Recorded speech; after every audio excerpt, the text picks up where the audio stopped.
ఇది శుభోదయం క్రీస్తు జన్మదినం, ఇది లోక కళ్యాణం మేరీ పుణ్యదినం,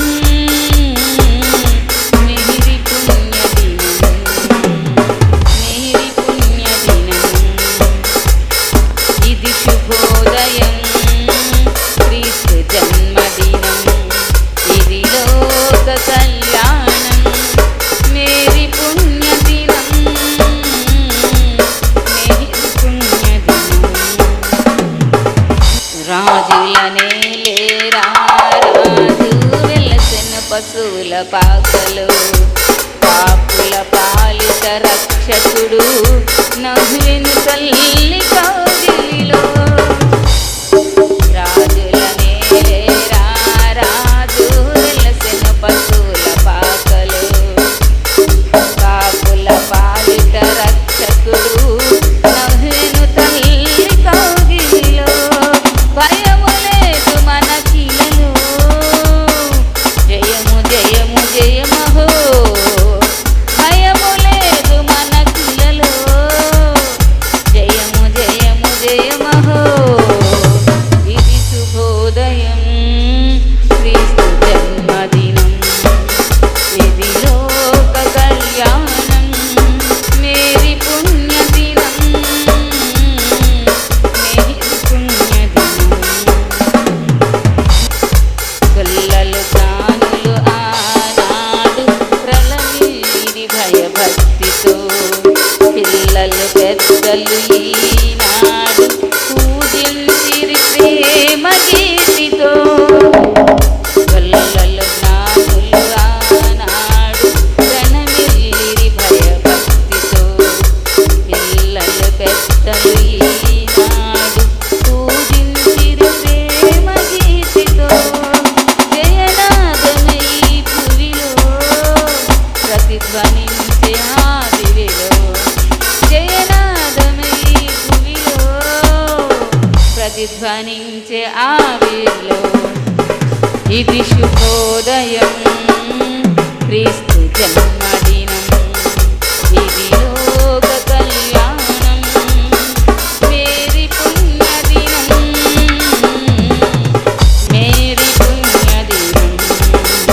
ఇది శుభోదయం క్రీస్తు జన్మదినం, ఇది లోక కళ్యాణం Mary పుణ్యదినం,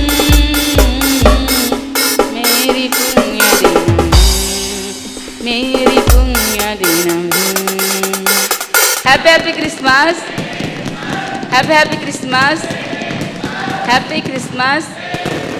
Christ is born today, Christ is born today, Christ is born today. దేవుని పరిశుద్ధ నామానికి మహిమ కలుగును గాక. ఈ క్రిస్మస్ సందర్భంగా మీ అందరికీ కూడా శుభములు తెలియజేస్తున్నాం యేసుక్రీస్తు నామములో. Happy Christmas, happy happy Christmas. Christ is born today, Kristu నేడు పుట్టెను. ఆ దినములలో నీతిమంతుడు అయినటువంటి యోసేపు గురించి అందరూ కూడా మరియమ్మ మరియమ్మ మరియమ్మ అని చెప్పుకుంటూ ఉంటారు. ప్రపంచం మొత్తం మరియమ్మ దేవుని దృష్టిలో నీతిమంతురాలుగా ఉంది, పరిశుద్ధురాలుగా ఉంది అని. కానీ మన ఒక మంచి విషయాన్ని మనం యోసేపులో మనం చూడగలిగాం. అట్ ద సేమ్ టైం యోసేపు కూడా దేవుని దృష్టిలో పరిశుద్ధంగా నీతిమంతుడిగా ఉన్నాడు అని రాత్రి మనం విన్నాం వాక్యం. హల్లెలూయా. ప్రపంచం మొత్తం ఇప్పుడు మరియమ్మ విగ్రహాలు ఎక్కడ పడితే అక్కడ పెట్టేసి ఆవిడ్ని దేవతగా దేవుడిగా కొలిసేస్తున్నారు ప్రజలు. ఎందుకు? యేసయ్య జన్మించారని. ఇప్పుడు దైవజనుల ద్వారా అనేక అద్భుతాలు ప్రభు చేస్తూ ఉన్నారు. మరి వాళ్ళ దేవునిలా ఏంటి? దేవుని ఎరగని వారు ఏదో వాళ్ళు ఏదో శుద్ధ శక్తులు అపాధి శక్తుల చేత ఏదో చేస్తూ ఉంటే వాళ్ళ దేవుళ్ళు అంటారు. ఇది మన పద్ధతి కాదు. మనం ఎవరి దేవుడని ఎవరిని చూపిస్తాం? మనం యేసయ్యని మాత్రమే. దేవుని ఎరగని వారు ఏదో చిన్నది ఏదో చేస్తే మంత్రతంత్రాల వల్ల అదే గొప్పని వాళ్ళనే బాబాలని దేవుళ్ళని ఆరాధిస్తూ ఉంటారు. భూమిని ఆకాశాన్ని వాళ్ళు పుట్టించినట్టు, మనిషి కోసం ప్రతి మనిషి కోసం వాళ్ళు ఏదో చేసినట్టు. అది మన పద్ధతి కానే కాదు. మన పద్ధతి ఏంటి? మనందరూ కూడా ఎవరిని చూపించాలి? మనందరికంటే పైన ఉన్నటువంటి యేసయ్యని మాత్రమే చూపించాలి. అదే దట్ ఈస్ క్రిస్టియానిటీ. క్రైస్తవులో ఉన్నటువంటి గొప్ప లక్షణం. హల్లెలూయా. అంతేగాని ఆ సేవకులు అద్భుతాలు చేస్తున్నారు, ఈ సేవకులు అద్భుతాలు చేస్తున్నారంటే వాళ్ళని మనం చూపించేదే లేదు. వాళ్ళకి ఇచ్చింది కృప ఎవరు? యేసయ్య మాత్రమే. హల్లెలూయా. మంచి లేని నా పైన ఎంతో ప్రేమ చూపావు,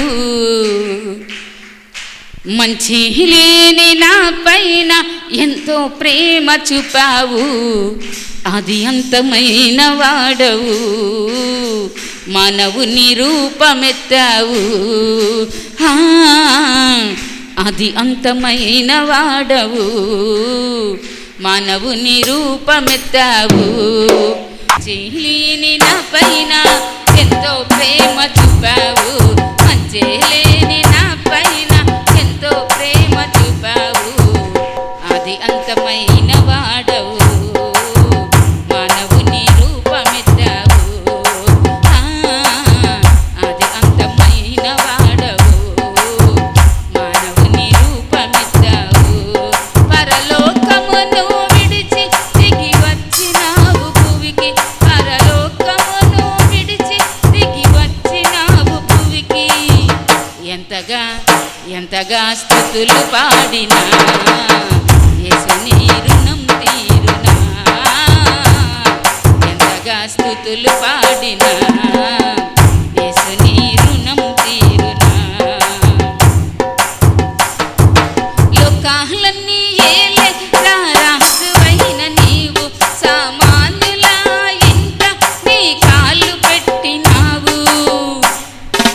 లోకాలన్నీ ఏలే రారాజువైన నీవు, సామాన్యుల ఇంట నీ కాళ్ళు పెట్టినావు. నీదెంత దీన మనసు, నాకెంత ఘనత యేసు, నీదెంత దీన మనసు, నాకెంత ఘనత యేసు. ఎంతగా ఎంతగా స్తుతులు పాడినా యేసుని రుణం తీరునా, ఎంతగా స్తుతులు పాడినా యేసుని రుణం తీరునా. మంచి లేని నా పైన ఎంతో ప్రేమ చూపావు, మంచి లేని నా పైన ఎంతో ప్రేమ చూపావు, అది అంతమైన వాడవు, మానవుని రూపమెత్తావు, అది అంతమైన వాడవు, మానవుని రూపమెత్తావు. Hallelujah. Happy Christmas, happy happy Christmas. Christ is born today. Kristu నేడు పుట్టెను. ఈ క్రిస్మస్ సందర్భంగా మీ అందరికీ కూడా శుభములు తెలియజేస్తున్నాం యేసుక్రీస్తు నామములో. ఆ దినముల్లో సర్వలోకానికి ప్రజా సంఖ్య వ్రాయాలని కైసరు ఐగుప్తు వలన ఆజ్ఞ అయిందట. రాత్రి మనం కొన్ని విషయాలు చూసాం. మరియమ్మ మాత్రమే కాదు, యోసేపు కూడా దేవుని దృష్టిలో ఎలా ఉన్నాడు? ఆయన నీతిమంతుడు.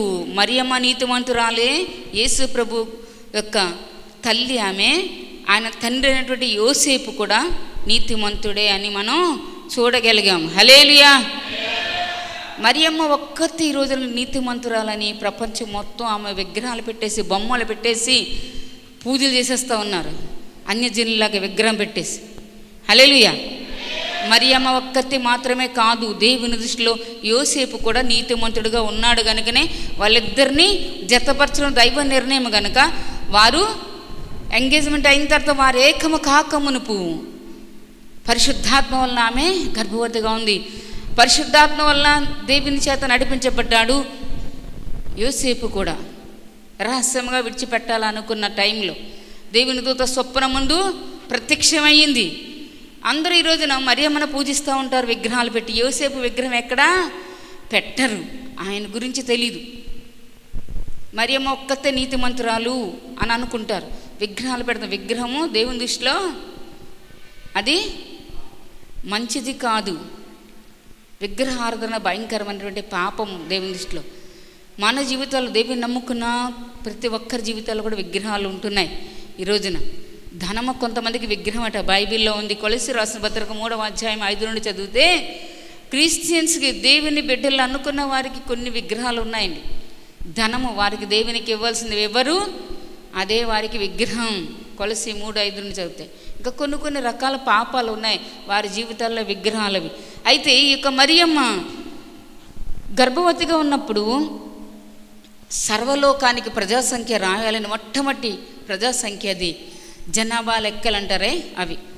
కైసర్ ఐగుప్తు వల్ల ఆజ్ఞ అయినప్పుడు వీళ్ళిద్దరూ కూడా అందరూ కూడా తమ వర్ష ప్రకారంగా వ్రాయబట్టానికి వారు తమ ఊర్లకు వెళ్ళారట. వారు నెగిటివ్ ప్లేస్ అంటారు కదా, ఆ ఊర్లకు వెళ్ళటం జరిగింది. అందరూ ఆ సంఖ్యలో రాయబడాలని తమ పట్టణాలకు వెళ్ళారు. యోసేపు దావీదు వంశంలోను గోత్రంలోను పుట్టినవాడు గనుక మరియతో కూడా ప్రదానం చేయబడ్డాడు గనుక వీళ్ళిద్దరూ కూడా బయలుదేరి వెళ్తూ ఉన్నారు. హల్లెలూయా. ఊరికి వెళ్ళినప్పుడు అక్కడ ఉన్నప్పుడు ఆమె ప్రసవ దినాలు నిండినయట. ప్రసవ దినాలు నిండినప్పుడు ఆమెకి ఎక్కడ కూడా ప్రపంచం మొత్తం కూడా జనాభా లెక్కల కోసం వచ్చేసారు. వీళ్ళకి సత్రంలో కూడా స్థలం దొరకలేదు. అప్పుడు ఏం జరిగిందంటే, దొరకకపోయినప్పుడు తొట్టెలో, పశువుల తొట్టెలో ఆయన్ని పరుండబెట్టారు. ఎక్కడ ఆయన జన్మించడం జరిగిందో అది రాయబడలేదు. పరుండబెట్టిన ప్లేస్ మాత్రం రాయబడింది పశువుల తొట్టెలో అని. ఎక్కడ పరుండబెట్టారు? సత్రంలో వారికి స్థలం దొరకలేదు కనుక పశువుల తొట్టెలో పరుండబెట్టారు. ఆమె అక్కడెక్కడో దేవుని కృపను బట్టి దేవుడు యేసయ్య జన్మించడానికి ప్రభు సహాయం చేశారు, తండ్రి అయిన దేవుడు. ఆ దేశంలో కొందరు గొర్రెల కాపలు రాత్రి వేళ తమ మందను కాచుకుంటూ ఉన్నారట. రాత్రి అనేది ప్రతి ఒక్కరికి భయంకరమైనటువంటి సిచ్యువేషన్. అది మనకు కరెంటు ఉంది, లైట్లు ఉన్నాయి, వేసే దయవల్ల. అప్పట్లో అవన్నీ లేవు స్పెషాలిటీస్. దేవుని బిడ్డలకి దేవుడి జ్ఞానం ఇచ్చి లైట్లు, కరెంట్లు అన్నీ కనిపెట్టేలా చేశారు. ఈ కనిపెట్టిన అందరూ కూడా దేవుని బిడ్డలే. హల్లెలూయా. గొప్ప శాస్త్రవేత్తలు వాళ్ళు ఎన్నోసార్లు ప్రయత్నించి వాళ్ళు ఫెయిల్యూర్ అయిపోయినా కూడా అలా ప్రయత్నించి థామస్ ఆల్వా ఎడిసన్ బల్బు కనిపెట్టింది. హల్లెలూయా. ఈ బల్బుకి లేకపోతే మనకి వెలుగు లేదు. ఆయన అన్నాడు, బైబిల్ నన్ను వెలిగించింది, నేను ప్రపంచాన్ని వెలిగించాను. హల్లెలూయా. బైబిల్ ఎవరున్నారండి? బైబిల్ దేవుడు నన్ను వెలిగించాడు. ప్రభు ఏమన్నా, నేను I'm the true light in the world, ప్రపంచానికి నేను నిజమైన వెలుగునన్నాడు ఆయన. ఆ వాక్యం పట్టుకొని దేవుడు వెలుగైనాడు కదా అని, ప్రభు నేను కూడా ఒక వెలుగుగా వెలగాలి ప్రపంచం మొత్తం అని ఆ భక్తుడు ప్రార్థించి ఆయన గొప్ప ప్రవక్త కాదు, చిన్నతనం నుండి కూడా గొప్ప వ్యక్తి కాదు, క్లాస్లో ఫస్ట్ రాలేదు. తన స్కూల్కి వెళ్ళేటప్పుడు తన టీచర్స్ అట, మీ మమ్మీకి డాడీకి చూపించు, మేము ఒక లెటర్ రాసిస్తామని చెప్పి ఆ లెటర్ రాసి ఇచ్చారట. ఇస్తే తన తల్లికి ఇచ్చాడట తీసుకొచ్చి. ఏం రాశారు అనుకుని తను అడిగితే, నువ్వు చాలా గొప్పవాడువట, ఆ టీచర్స్కి చదువు చెప్పడం నీకు చేత కావట్లేదట, నీకు రాదట. ఏం చెప్పారు? వింటున్నారా అందరూ? వీడు ఎప్పుడు ఇంతే, వీడికి ఏమీ రాదు. నువ్వు చెప్పవలసింది చెప్పావా? ఫస్ట్ పిల్లలకి నువ్వు నేర్పగలిగేవా? ఏదన్నా నువ్వు చేయవలసింది ఫస్ట్ చేసి తర్వాత మాట్లాడు. అమ్మగారి చేత ప్రార్థన చేపిస్తారు, అమ్మగారు అయ్యగారు అన్నయ్య ప్రార్థన చేస్తే చాలు అనుకుంటారు. మళ్ళీ వీళ్ళు ఇంటికి వెళ్ళి వీడికి ఎప్పుడు ఇంతే ఇలాంటి మాటలు. అవిశ్వాసం ఎందుకు నీకు? హల్లెలూయా. ఆ తల్లి చెప్పిందట తన కుమారుడికి, ఎడిసన్ గారికి, థామస్ ఆల్వా ఎడిసన్కి, మమ్మీ ఏం రాశారు నా గురించి టీచర్లు అంటే, నాయనా నువ్వట చాలా గొప్పోడువట, వాళ్ళకి నీకు చదువు చెప్పడం రావట్లేదంట అని చెప్పిందట తల్లి. చాలా సంవత్సరాలు అయిన తర్వాత అన్నిట్లో ఫెయిల్యూర్ అయిపోతున్నాడు. చాలా సంవత్సరాలు అయిన తర్వాత వాళ్ళ మదర్ చనిపోయారు. చనిపోతే బైబిల్లో, నువ్వు బైబిల్ చదువుకు రోజును బైబిల్ చదువు నీకు చాలులే అని చెప్పి తల్లి బైబిల్ చదివించింది. అది చూస్తా ఆ తల్లి చనిపోయిన తర్వాత తల్లి బైబిల్ తీసుకొని చూస్తే అందులో ఈ చీటీ కనబడింది. అర్థమవుతుందా? చీటీ కనబడితే ఏంటి రాశారు టీచర్లు చీటీలో చూద్దాం అనుకున్నాడట. అనుకొని చూస్తే ఆ చీటీలో ఏముంది? మీ అబ్బాయి చాలా మొద్దు, ఇటువంటి వారు క్లాసులో ఎవ్వరూ లేరు, అసలు మీ అబ్బాయి వస్తే మా స్కూల్ పాడైపోద్ది, రకరకాలుగా తిట్టి రాశారట లెటరు. తల్లి ఏం చెప్పింది? నాయన నువ్వు చాలా గొప్పగా చదువుతున్నావట, వాళ్ళకి చదువు చెప్పడం నీకు రావట్లేదట, ఎప్పుడన్నా నీ పిల్లల్ని ఇప్పుడు నుండన్నా యేసే నామాన్ని బట్టి ఎంకరేజ్ చేయి, విశ్వాసం లేకుండా ఉంటే దేవునికి ఇష్టం కాదు. నీవు దేవుని మీద విశ్వాసం ఉంచు. కొంతమంది దేవుని మీద విశ్వాసం ఉంచుతారు ఏంటి, ఇంకా రకరకాలుగా ఆ బాబాలు ఈ బాబాలు వాళ్ళ మీద వీళ్ళ మీద వాళ్ళ దేవుళ్ళు నీకు వాళ్ళు పుట్టించారే నిన్ను. దేవుని నమ్ముకొని కూడా అవి శాపగ్రస్తమనివి, అవి ప్రక్కన పడాయి. ఇప్పుడన్నా బ్రతుకు మార్చుకో దేవుడు నిన్ను దీవించాలని అనుకుంటే. లేకపోతే నీ కర్మకు నీవే బాధ్యుడివి, బాధ్యురాలవి. అటువంటి వాటిని ఆశ్రయించిన వారిని దేవుడు అసహించుకున్నాడు. వాళ్ళ చరిత్రలు వాళ్ళు మార్చుకోలేక అది ఇది కట్టి ఇది కట్టి వాళ్ళ దగ్గర 100 వీళ్ళ దగ్గర 1000 తీసుకొని బతుకుతున్న వాళ్ళు. అర్థమవుతుందా? నిజమైన దేవుడి దగ్గరికి రా. ఏమన్నా చేశాడా ఎవరన్నా ఈ లోకంలో అంటే నీకోసం ఏమన్నా చేసింది ఈయన మాత్రమే. నీకు పరలోకాన్ని ఇవ్వటం కోసం పరలోకం నుండి భూమి మీదకి దిగి వచ్చాడు ఆయన. అర్థమవుతుందా? నీకు పరలోకం ఇవ్వాలని. హల్లెలూయా. నువ్వు ఇష్టానుసారంగా బతే నీ కర్మ నీదే. చెప్పవలసింది మా బాధ్యత మేము చెప్తాం అంతే. అంతగా తల్లి తన్ని ఎంకరేజ్ చేస్తే బల్బు కనిపెట్టడానికి దేవుడి కృప తనకి ఎంత ఉందో చూసారు మరి. అలా బైబిల్ చదువుకుంటా ప్రార్థించుకుంటా, ప్రభా నన్ను ఎలా అన్నారా టీచర్లు, నాకు తెలియలేదయ్యా, నువ్వు ప్రపంచాన్ని వెలిగించావు కదా, నువ్వు I'm the true light in the world అన్నావు, ప్రపంచాన్ని వెలిగించావు, నువ్వు వెలుగును అన్నావు నువ్వు లోకానికి, మరి నాకు వెలిగే కదా, ప్రపంచంలో నేను కూడా ఉన్నాను కదా అని ప్రయత్నించి దేవుని కృప తన మీదకి దిగి వచ్చింది. హల్లెలూయా హల్లెలూయా హల్లెలూయా. ఏదో ఒకసారి ప్రార్థన చేస్తా, తర్వాత చెయ్యు.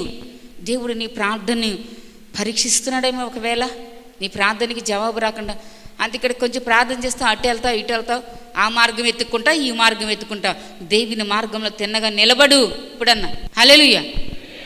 ఈ యొక్క ప్రజాసంఖ్య రాయబట్టి వెళ్ళినప్పుడు ఆమె ప్రసవ దినాల నుండి నీ కుమారుని కని పొత్తిగుడ్డలతో చుట్టి సత్రంలో వాళ్ళకి స్థలం లేదు, పశువుల తోటలో పరుండు పెట్టారు. అయితే ఆ దేశంలో కొందరు గొర్రెల కాపర్లు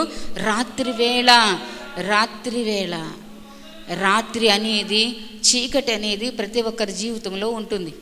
రాత్రి కలగకుండా పగలు కలగలేదు. వింటున్నారు అందరూ? రాత్రి అంటే చీకటి, సాతాను సామ్రాజ్యం, సాతాను పరిపాలన చేసే ఆ సమయాలు. అవి నీకు అంటకుండా ఉండాలంటే దేవుని మార్గంలో తిన్నగా నడుస్తూ వెలుగు మార్గంలో, దేవుని వాక్య మార్గమే వెలుగు. దేవుని మార్గం అంటే ఏంటి? వాక్య ప్రకారమే నడవాలి, దైవజనుల మాటకు లోబడాలి. దైవజనుల మాట చూస్తున్న దైవజనుల మాటకు లోబడపోతే దేవుని మాటకు నువ్వు లోబడవలేవు అని ఉంది బైబిల్లో. యోహాను రాసిన 1వ పత్రిక 5వ అధ్యాయంలో. హల్లెలూయా. దేవుని సంఘమా, దేవుని బిడ్డలారా, ప్రతి ఒక్కరు కూడా యేసయ్య జన్మించడం లోకానికి సంతోషమే, పర్వదినమే.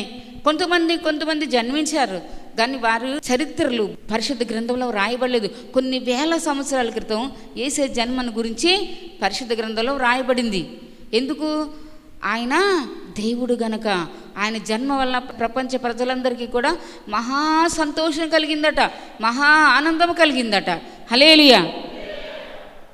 ఎవరికి? ప్రజలందరికీ. దాన్ని అంగీకరించిన వాళ్ళు, స్వీకరించిన వాళ్ళు ఆ ఆనంద సంతోషాలు జీవితం అంతా అనుభవించాలి. దేవునికి ఇచ్చిన ఆనంద సంతోషాలని గుమ్మం దాటి వెళ్ళిన తర్వాత పోగొట్టుకున్నావా, నువ్వు దేవునిలో ఎదగలేనట్టే. అయితే ప్రభుదూత రాత్రి వేళ తమ మందను కాచుకుంటున్న వారి దగ్గరికి మాత్రమే వచ్చింది. మీ మందని మీరే కాచుకోవాలి ప్రార్థన ద్వారా. మీ మందంటే మీ కుటుంబాలను మీరు కాపాడుకోవాలి ప్రార్థన ద్వారా. దేవునిలో ఎదగాలి. యేసయ్య రాకడ వచ్చే వరకు మనం ప్రార్థనలు కొనసాగిస్తూ ఉండాలి. మన భూమి మీద ఉన్నంతకాలం ఎన్నెన్ని ఉంటాయి, ఎన్నెన్ని నిన్ను వెంటాడినా ఆ దినాన్ని మాత్రం ఎట్టి పరిస్థితుల్లో మర్చిపోకూడదు. ఏ దినం? యేసయ్య రాబోతున్నారు. ఇవన్నీ మనకు ఉండొచ్చు, కానీ దేవుని నామానికి మహిమకరంగా మన జీవితం ఉంచుకొని దేవుని రాకడ కొరకు ఎదురు చూడాలి. అది గొప్ప విషయం. యేసయ్య వచ్చారనుకోండి, ఇప్పుడే మనం వెళ్ళిపోవాలి. అది హల్లెలూయా. క్రైస్తవుల నిరీక్షణ ఏంటి? ఆ ముచ్చట ఈ ముచ్చట మనతో ఏది రాదు. ఆ ముచ్చట్లన్నీ దేవుడి దగ్గర మనల్ని బోర్లా పడగొడతాయి, నిలబెట్టలేవు. కన్ను మూస్తే మనతో రాని వాటి కోసం ప్రాకులాడకండి, ప్రేమలు పెంచుకోకండి. యేసయ్య మీద మీ ప్రేమ పెంచుకోండి. యేసయ్య మీకు సహాయం చేయను కాక యేసు నామములో ఆమేన్ ఆమేన్ ఆమేన్. ఎవరి దగ్గరికి పంపించాడు దేవుని దూతని? తమ మందను రాత్రి వేళ కాపాడుకుంటున్న వారి దగ్గరికి. చీకటి రాత్రులు వస్తాయి, చీకటి వస్తుంది, అపవాది టైం ఉంటుంది. ఆ టైంలో నువ్వు కాపాడబడాలి అంటే ఇప్పటి నుండి పునాది గట్టిగా ఉండేలా చూసుకో. సహోదరు సహోదరి, ప్రార్థన మీద, భక్తి మీద, దేవుని వాక్యం మీద, దైవజనులు చేసే ప్రార్థన మీద వారితో నువ్వు ఉండాలి. తిమోతిలో ఉంది కదా, ఎలా ఉంది? పవిత్ర హృదయులై ప్రభువునకు ప్రార్థన చేయి వారితో కూడా ఉంటూ నీతిని, భక్తిని, విశ్వాసాన్ని, ప్రేమను, సమాధానాన్ని వెంటాడాలి. వారికి నీకు మధ్యలో అవి మాత్రమే ఉండాలి. అది వెంటాడడం అంటే ఎప్పుడు, ఎనీ టైం, దేవుని రాకడ పర్యంతరం. ఎప్పుడు కూడా గ్యాప్ వచ్చిందా అపవాది చోటు చేసుకుంటాకు వస్తాడు. కనుక నువ్వు జాగ్రత్తగా ఉండాలి. హల్లెలూయా. ప్రభు దూత వచ్చిందట. ప్రభువు మహిమ వారి చుట్టూ ప్రకాశించిందట. వారు రాత్రి వేళ తమ మందన కాపాడుకుంటూ ఉన్నారు కనుకనే, ఏ తోడేలు ఎత్తుపోకుండా, పులి ఎత్తుపోకుండా వారు కాపాడుకుంటూ ఉన్నారు కనుకనే రాత్రి సమయంలో కూడా దేవుడు తన దూతని పంపించాడు. నీకు రాత్రి కాలం ఉందా, చీకటి కాలం ఉందా, నీ జీవితంలో, నీ కుటుంబంలో దేవుడు తన దూతను పంపాలని నువ్వేం చేయాలి? నీ మందను కాపాడుకునే వ్యక్తిగా ప్రార్థన ద్వారా, పవిత్రత జీవితం, పరిశుద్ధ జీవితం ద్వారా దేవునికి ఇచ్చే విధంలో అన్నిటిలో చూడండి. ఒక మంచంకి లేక కుర్చీకి ఎన్ని కాళ్ళు ఉంటాయి? 4 కదా. 4 కాళ్ళు ఉంటాయి. ఒక 2 కాళ్ళు కానీ ఆ మూల ఈ మూల కానీ లేక ఒక్క కాలు కానీ సక్క ఉందనుకోండి, నిలబడుతుందా కూర్చున్నప్పుడు? అది దాని మీద డామ్ అని పడతారు కూర్చున్న వాళ్ళు. అలా మన జీవితాలు ఉండకూడదు. కనుక అన్నిట్లో కూడా ఎక్కడుండన్నా దేవుళ్ళు ముందుకెళ్ళడానికి ప్రభు మీ సహాయం చేయనుగా యేసునామములో ఆమెన్. అయితే ఆ దూత భయపడద్దు, ఈ గొల్లల దగ్గరికి వచ్చింది. గొర్రెలు కాచుకుంటూ ఉన్నారు, రాత్రులు నిద్ర కాచుకున్నారు, నిద్ర మానుకున్నారు. రోజు కొంతమంది నిద్ర మానుకోలేరండి, నిద్ర మానుకోలేరు. దరిద్రత పరిగెత్తుకుని వస్తుంది వాళ్ళ ఇంట్లోకి. నేను చెప్పలేదు, సామెతలు 6:6 చదువుకోండి. నిద్రపోతే ఏంటి ఏమొస్తుంది? దరిద్రత పరిగెత్తుకుంటూ వస్తాడు, మామూలుగా కాదట. ఆయుధదారుడు వచ్చినట్లు. ఆయుధం అంటే ఏంటి? ఒక కర్ర పట్టుకొని ఒక వ్యక్తి వచ్చేసాడు నీ దగ్గరికి. నీ దగ్గర చేతిలో ఏమీ లేదు. ఎవరు గెలుస్తారు? చెప్పుకోండి మీరే. ఎవరు గెలుస్తారు? కర్ర ఉన్న వాళ్ళ, కర్రలేనులా? మీరైతే కర్రలేనులే గెలుస్తారంటారు. ఎందుకు మరి? లేదు కదా. ప్రార్థన అనే కర్ర, వాక్యం అనే కర్ర పట్టుకున్నారు. వాగ్దానం అనే కర్ర, అది ప్రార్థన, వాక్యం, వాగ్దానం పట్టుకోవాలి. గట్టిగా పట్టుకొని అపవాదిని వెయ్యాలి. మీరు తన్నులు తినడం కాదు, దాని ద్వారా. హల్లెలూయా. యేసు నామములో పో సాతాను అనగానే పారిపోవాలంతే. అయితే రాత్రి వేళ ఇదిగో ఆ దూత వచ్చిందట. వచ్చి భయపడద్దు, ప్రజలందరికీ కలగబో మహా సంతోషకరమైన శుభవర్తమానం నేడు మీకు తెలియజేస్తున్నాను. దావీదు పట్టణమందు నేడు రక్షకుడు పుట్టి ఉన్నాడు. ఎవరి కోసం? మీ కొరకు, మీ అందరి కొరకు. దావీదు పట్టణంలో నేడు రక్షకుడు మీ కొరకు పుట్టాడు. ప్రతిరోజు ఆయన రక్షణ మనం పొందుకోవచ్చు. ప్రతిరోజు మనం యేసయ్యను మన హృదయాల్లోకి ఆహ్వానించవచ్చు. తండ్రి, నా హృదయంలో ఈరోజు పుట్టాయని ఎవరైతే అడుగుతారో, ప్రతిరోజు క్రిస్మస్సే మనకి. హల్లెలూయా. దేవుని మనం ఆహ్వానిస్తూ ఉండాలి. మీ కొరకు పుట్టి ఉన్నాడు. దావీదు పట్టణమందు నేడు రక్షకుడు మీ కొరకు పుట్టి ఉన్నాడు. ఎన్నెన్నో పట్టణాలు ఉంటాయి, ఎన్నెన్నో సంఘాలు ఉంటాయి, ఎంతోమంది సేవకులు ఉంటారు. అందరి వల్ల దేవుని ఆశ్చర్య కార్యాలు జరగవు. అందరి వల్ల నీకు దీవెన రాదు. ఎన్నెన్నో పట్టణాలు ఉండగా దావీదు పట్టణంలోనే యేసయ్య పుట్టాడు. వింటున్నారా అందరూ? ఎన్నెన్నో పట్టణాలు ఉంటాయి, ఎన్నెన్నో సంఘాలు ఉంటాయి, ఎంతమంది సేవకులు ఉంటారు. అందరి ద్వారా నీకు ఆశీర్వాదం రాదు. ఇక్కడ ఎవరు పుట్టారు? ఏ పట్టణంలో పుట్టారు? యేసయ్య దావీదు పట్టణములో. దేవుడు దావీదుకి వాగ్దానం చేశాడు. దావీదు వంశంలో నుండి రక్షకుడు ఈ లోకానికి రావాలని ప్రవచనాలు ఉన్నాయి. హల్లెలూయా. ప్రవచనానుసారంగానే దేవుడు కార్యం చేస్తారు. అయితే పుట్టినాడు ఈయన ప్రభు అయిన క్రీస్తు. దానికి ఇదే మీకు ఆనవాలు. ఒక శిశువు పొత్తిగుడ్డలతో చుట్టబడి ఒక తొట్టెలో పండుకొని ఉంటే మీరు చూస్తారు. ఒక శిశువు పొత్తిగుడ్డలతో చుట్టబడి ఒక తొట్టెలో పండుకొంటే మీరు చూచెదరు అని ఆ గొర్రెల కాపరులతో చెప్పడం జరిగింది దేవుని దూత. వెంటనేనట పరలోక సైన్య సమూహము ఆ దూతతో కూడా ఉండి సర్వోన్నతమైన స్థలంలో దేవునికి మహిమయు ఆయనకి ఇష్టలైన మనుషులకు భూమి మీద సమాధానం ఉంటుందట. ఎవరికి సమాధానం? భూమి మీద ఆయనకి ఇష్టలైన వారికి. ఆయనకి ఇష్టంగా ఉండేలా మనం చూసుకోవాలి. వెంటనే ఏం చెప్పారు ఆ దూతలు? వెంటనే పరలోక సైన్య సమూహం ఆ దూతతో కూడా ఉండి, సర్వోన్నతమైన స్థలంలో దేవునికి మహిమయు, ఆయనకి ఇష్టలైన మనుషులకు భూమి మీద సమాధానము కలుగునుగా కానీ దేవుణ్ణి స్తోత్రం చేశారట. హల్లెలూయా. అప్పట్లోనట ఏదన్నా ఒక ఊరివారు డెలివరీ అవ్వతే ఆ ఊరివారు వచ్చి ఆ పుట్టిన బిడ్డ గురించి, తల్లి గురించి సందడి చేసేవారట. డ్రమ్స్ వాయించి పాటలు పాడి వాళ్ళకి సందడి చేసేవారట, సంతోషాన్ని తెలియజేసేవారట. మా ఊరిలో నుండి ఈ యొక్క శిశువు ఈ యొక్క కుటుంబం ద్వారా బయటికి రావడం జరిగింది, పుట్టడం జరిగింది. మా ఊరిలో ఒక వ్యక్తి పుట్టాడు. ఈ చరిత్రలు చెప్తా ఉన్నాయి, అనేక మంది భక్తులు చెప్తా ఉన్నారు. సందడి చేస్తూ అంటే డ్రమ్స్ వాయించి పాటలు పాడి ఆ ఊరి వారు వచ్చి, ఏ ఊరి వారు డెలివరీ అయ్యారో వింటున్నారా, ఆ ఊరి వారు వచ్చి చేసేవారట సందడి. హల్లెలూయా. అప్పుడు అందరూ సంతోషించేవారట. ఆ ఊరి వారు వచ్చి సందడి చేయాలి. మరి ఈయన ఏ ఊరి వారు? యేసయ్య ఈ లోక సంబంధమైన వ్యక్తి కాదు. గనుకనే పరలోక సైన్య సమూహం అంతా దిగింది భూమి మీదకి. హల్లెలూయా. పరలోక సైన్య సమూహము ఎప్పుడు దిగింది? వెంటనే పరలోక సైన్య సమూహం అంతా దిగి ఏం చేశారు? వెంటనే పరలోక సైన్య సమూహం ఆ దూతతో కూడా ఉండి, సర్వోన్నతమైన స్థలములలో దేవునికి మహిమయు, ఆయనకిష్టలైన మనుషులకు భూమి మీద సమాధానం. ఆయనకిష్టం లేని వారికి సమాధానం ఉండదా అంటే ఉండదు. ఆయనకిష్టం ఉండేవారుగా మనం చూసుకోవాలి. హల్లెలూయా. ఆయనకిష్టలైన వారికి దేవుడు ప్రకటించారు. ఆయన కలుగునా కానీ దేవుని స్తోత్రం చేశారు, గొప్పగా దేవుని ఘనపరిచారు, స్తుతించారు. పరలోక సైన్య సమూహం అంతా భూమి మీదకి వచ్చింది యేసయ్య జన్మ ద్వారా. కనుక సహోదరుడు సోదరి, యేసయ్య మనలో జన్మించేలా మనం చూసుకోవాలి. పరలోక సైన్య సమూహం అంతా భూమి మీదకి దిగి వచ్చింది యేసయ్య నామములో. యేసయ్య జన్మించినప్పుడు మనలో కూడా యేసయ్య ఉంటే పరలోక సైన్య సమూహమే కాదు, పరలోకం నుండి యేసయ్య కూడా మన దగ్గరికి వస్తారు. హల్లెలూయా. యేసయ్య వచ్చి మన ప్రక్కనే ఉంటారు. ఎందుకు? ఆయనకిష్టులైన వారికి భూమి మీద సమాధానం కలుగజేయటానికి యేసయ్య పరలోక సైన్య సమూహముతో, వేవేల దూతల సమూహంతో మన ఆరాధన స్వీకరించడానికి, మనతో ఉండటానికి ఆ దూతల సమూహమే కాదు, యేసయ్య కూడా మనతో పాటు వస్తారు. మనతో కూడా ఉండటానికి పరలోకం నుండి ఆయన దిగి వస్తారు. ప్రతిరోజు నువ్వు ఆరాధన చేసిన వ్యక్తి అయితే ప్రతిరోజు వస్తారు. నువ్వెప్పుడు ఆరాధన చేసిన హృదయాంతర భాగం నుండి చేసినట్లయితే దేవుడు మనతోటే ఉంటారు. ఆ విధంగా ప్రభు మనకు సహాయం చేయను కాక, దేవుడు వాక్యం దించను కాక, యేసు నామములో amen, amen, amen, amen. Happy Christmas, happy Christmas, happy Christmas. Christ is born today, Christ is born today, Christ is born today.